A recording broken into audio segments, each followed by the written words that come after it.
Welcome to the very first part of our Zero to Hero series, the cover.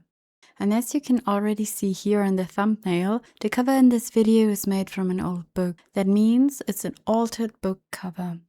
And I'm going to show you exactly how I do it and what the whole process looks like. Here you can see the German literature history book, the first volume by Rob Koenig. I picked it up at a flea market for a real bargain, and it's honestly such a beautiful book.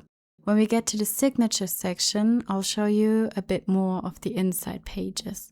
But for now, we're only going to use the cover. As you can see, I'm cleaning it with the baby wipe, those ones you use for little kids, and you can already tell a lot of dirt is coming off. Next, I'm removing the cover with the craft knife, and it actually came off easier than I expected. By the way, look how gorgeous that inner cover is. Now I'm trying to clean the edge a bit too, as you can see.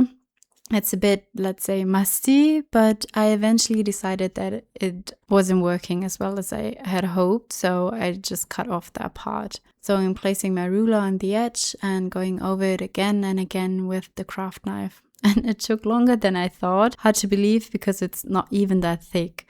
But eventually I got through, and now the edge is nice and clean, as you can see here. And now it's time to cut the cover in half. So I'm measuring out the halfway point here. I think it was at 12.9 centimeters. And I'm making 2 marks so I can place my ruler straight and cut along the line. And I can already spoil it a little bit. I placed the marks too close together, which caused me to slip with the ruler at the top. You can already see it here.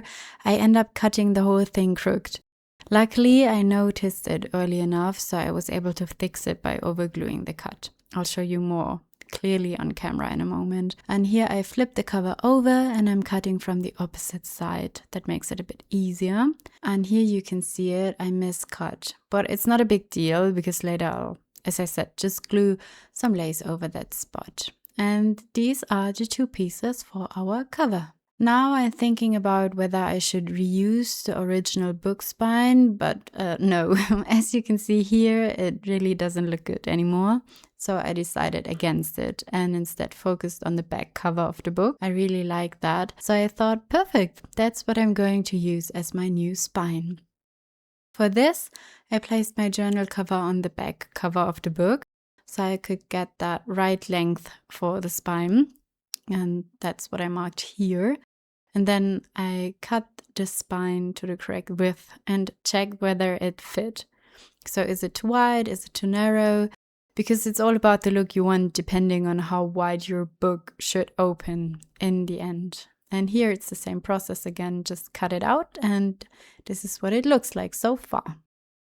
And now I grabbed some lace for decorating, and here I'm checking which color I prefer, and I decided on the slightly whiter lace instead of the beige one. And then I compared which lace I liked best on the cover, and in the end I chose this floral lace, that one right here. And here I'm checking whether I want to add a second lace, but no, I didn't. I wanted it to keep it a bit simpler, and so I just glued the lace on and trimmed off the excess.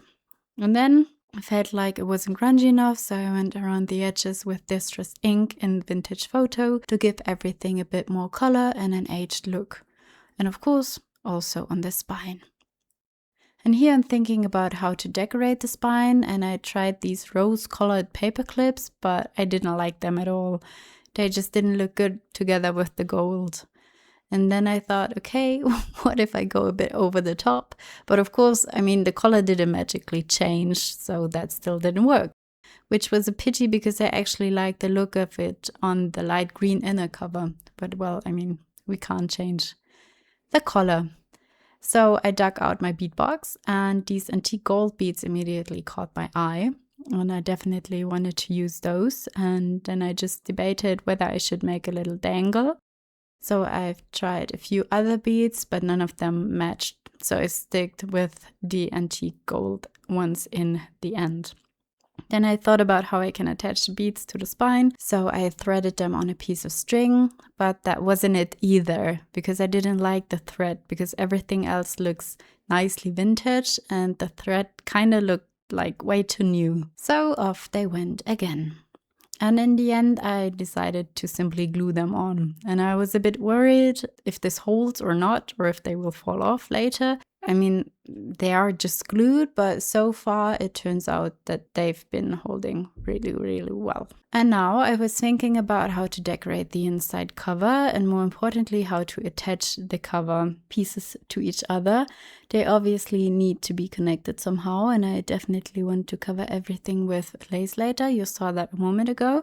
But before that, I thought this H-look tape would give everything a really nice vintage touch. So that's why I'm using this here.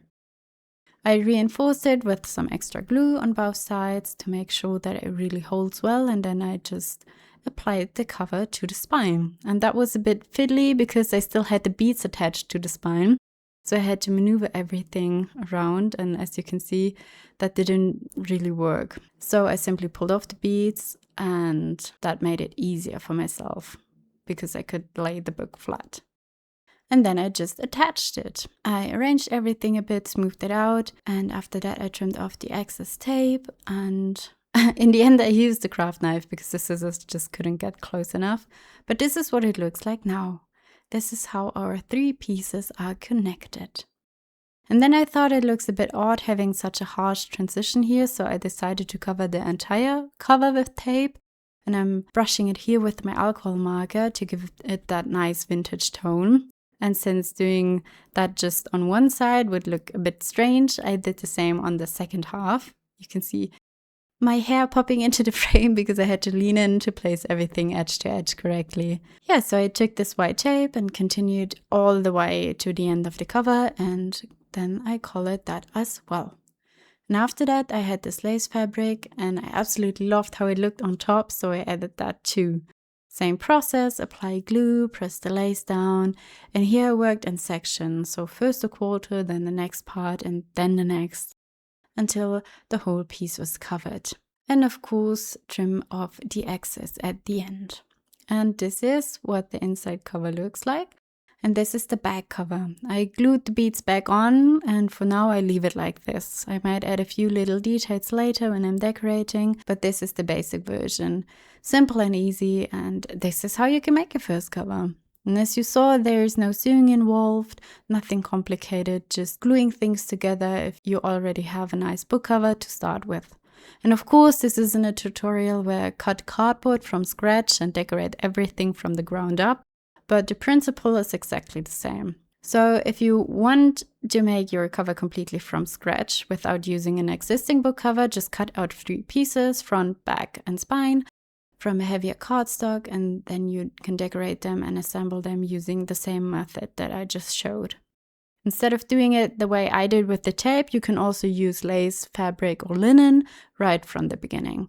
And I wouldn't recommend using paper because that area gets a lot of stress when the book is opened and the edges will tear easily, especially at the transition from the front cover to the spine and from the back cover to the spine. So I would always recommend using fabric to connect the 3 pieces. And when it comes to decorating, everything afterwards, your creativity has really no limits. So I hope this tutorial was helpful and that you enjoyed watching. Next week we'll start with part 2, the signatures. Until then, take care!